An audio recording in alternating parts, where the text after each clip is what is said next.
Alright viewers, welcome back to a new video. Going around Spa-Francorchamps with GT2 cars, this won't be easy. It will be very interesting to watch. So starting in P8, this will be quite challenging from all the way back, but let's see what I can do. Going into the race, I quite hope I don't start on the chicane, because then I'll pretty much mess up my exit. It happens more often than not that you mess up your exit. And then all the cars go off ahead cleaner than you, and there's just pretty much a gap there that you have to make up in the corners. And here we go, the start sequence. Lights out and away we go. I immediately try to tuck in behind the GTR ahead, but he keeps weaving around, so I try to keep smooth inputs on the wheel to not lose too much speed weaving around. Surprisingly, no mayhem into turn 1, which is quite impossible, but yeah. I make up 2 positions now going on the straight heading into Eau Rouge. 6th position. I'm trying to stay in the slipstream, but he's quite far ahead. I don't think I'm in the slipstream here. Into Eau Rouge, this quite benefits me a little bit, not too much, because the car has way more than enough downforce. It doesn't benefit me at all actually. Staying out of the slipstream benefited me nothing into Eau Rouge, as the drivers ahead, you can see they are flying. Wheel weight into the corners, that's where I can make up the positions or the time, because then I'm not in the slipstream, they are in the dirty air. Pretty much on their tail immediately, just 1-2 corners. Now here we go, looking on the inside, I'm still behind, but someone goes off, the Danish driver I think. And that gives me 5th position. My accent is not good today. Very easy to mess up while fasting, but yeah. Out of the corner, I pretty much leave 0 breathing room for the Irish driver, and pretty much he makes a little mistake, he goes wide, and now I'm faster on the straight, therefore I'll pretty much overtake him by the corner. And here we go into the long sweeping left-hander. Yeah, he goes wide, no chance. I go wide too. I got distracted by the driver head. Someone spins. This is mayhem, and now, boom, P3, let's go. Coming through turn 7 and 8, I think, I get caught up in the dirty air, but then I slowed down a little bit and stay tighter than him. This is because the dirty air quite messes you up a lot, so you have to be very smart with positioning the car. The French driver up ahead is going to service penalty, and that will pretty much give me P2. So I'm sticking behind, trying to benefit of the slipstream as much as possible, but I won't benefit for long because he's serving his penalty. How amazing, not even a lap in and I made 7-6 positions, I don't know. But catching the driver up ahead is going to be quite challenging considering the dirty air and how smart you're going to have to manage the car. What I'm going to do from here to the end is pretty much push the envelope, pretty much leave 0 space, and put as much pressure on him to make a mistake.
There we go, setting fastest lap, and now you can see I caught up with him a little bit. I'm quite a bit faster than him, but the dirty air is really what's concerning me right now.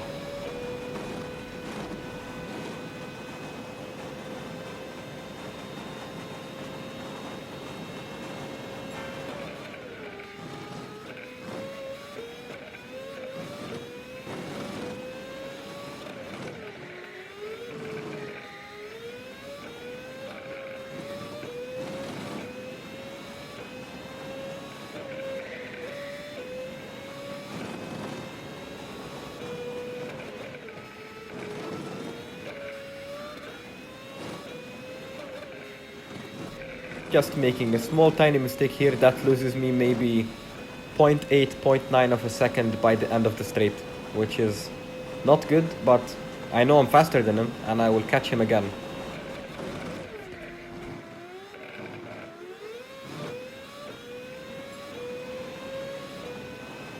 triggering the final lap, I pretty much have close to no hope in catching him because just of the dirty air issue.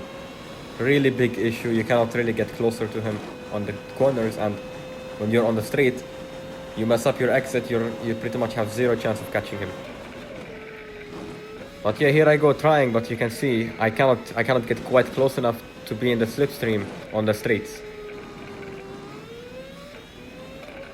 And on the corner, it's like I cannot be faster than him because of the dirty air. You have to very smartly manage the car.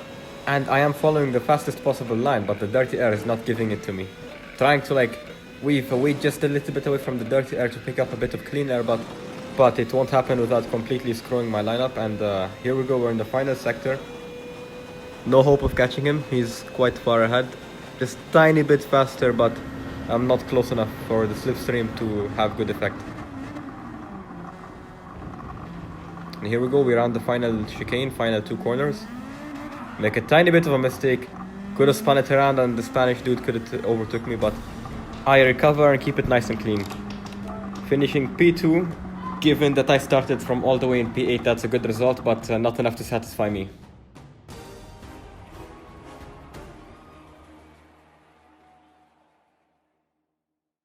Now on to race 2 with an improved qualifying lap. I hope I can be better.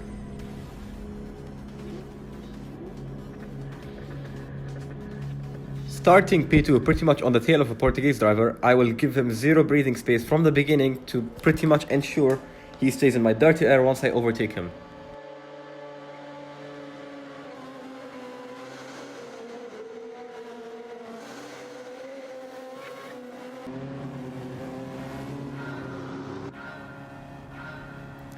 Lights out and away we go. He does not even drive. I think his controller disconnected, giving me pretty much the lead.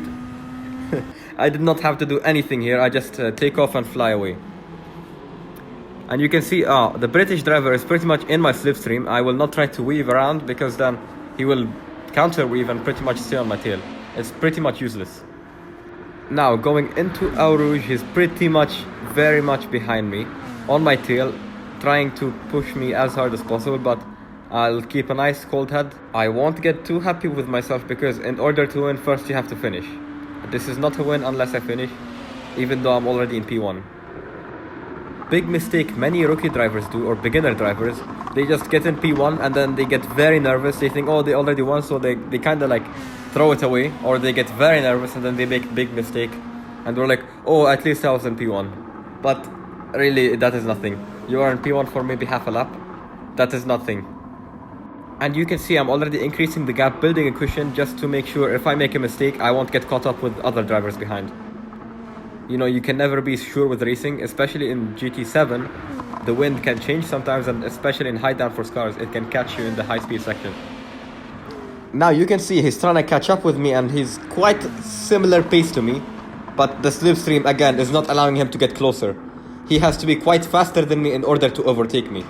Because of the slipstream, because of the dirty air, that allows me to build maybe a 1.2 to 1.5 second gap where he's pretty much not gonna get any closer to me unless I make a tiny or big mistake.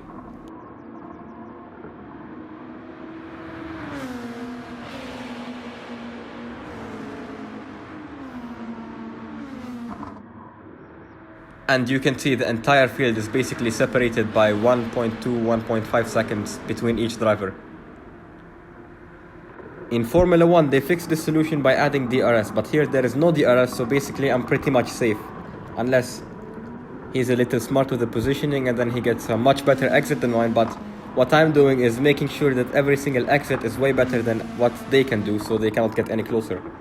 And you can see he made a tiny mistake in that corner and that pretty much put him on the back foot, the red car, the Polish driver, on his tail.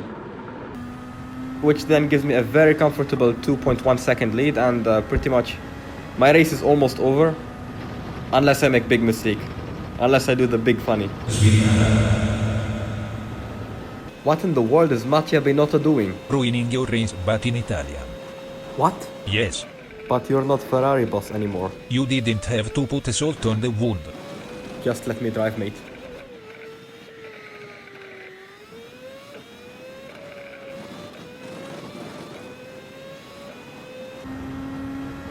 After what Binotto said, I began to be concerned, and that led me to make a tiny mistake over here, but not enough to ruin my race in any way.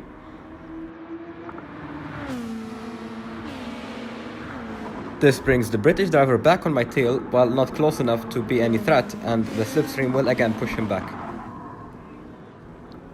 The dirty air should keep him away, but we got a pretty long straight coming up ahead, so I need to improvise during this section. And he's in my slipstream. Well, barely, but yeah, he's quite in my slipstream right now. Let's hope he does not catch me by the end, because then I will begin to question what I'm gonna do.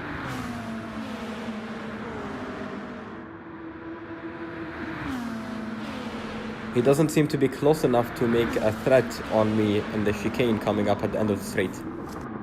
And you can see he's a bit too close for comfort, but again, I keep getting the better exits always, and he's just not as close on the exit as he was on the entry.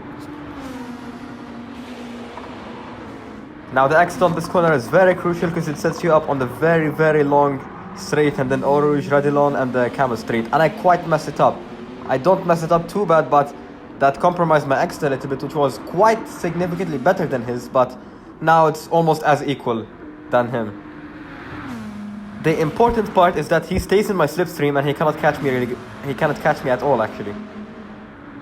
And you have the GTR in his slipstream, so they're going to be pretty much fighting down the straight, and I'm in my comfortable 1 second lead, just chilling with a 1 second lead, and he gets overtaken by the GTR. Now the GTR driver, which Polish driver, yeah, is quite faster than the NSX, which quite worries me a little bit, but again, I got the dirty air cushion, so not really that big of an issue. So I don't have to push the envelope, at least not as much as him, in order to overtake me, because not only you have to be faster than me, you have to be faster than what the dirty air allows you to be. So maybe the dirty air makes you quite considerably slower, so you have to be even faster to overtake, which makes the whole process quite difficult. Maybe you have to be maybe 1 second a lap faster if you want to be able to overtake me with the dirty air, maybe even more than 1 second. So with the high downforce cars, you know how dirty air is a crucial role and it's a crucial part of defending. This gets quite complex, but if you cover the ideal line, the car behind you cannot be on the ideal line if they want to stay out of the dirty air. So now, 1, they wear the tires worse, 2, they are slower, and 3, they are sliding more. So literally it's a win-win-win for you to just drive on the ideal line. I would rather drive slower on the ideal line than drive faster on a line which he can avoid racing. So pretty much that gives him the opportunity to avoid my dirty air and be fast, which is the last thing I quite want. And now finishing lap 3, starting the final lap of the race.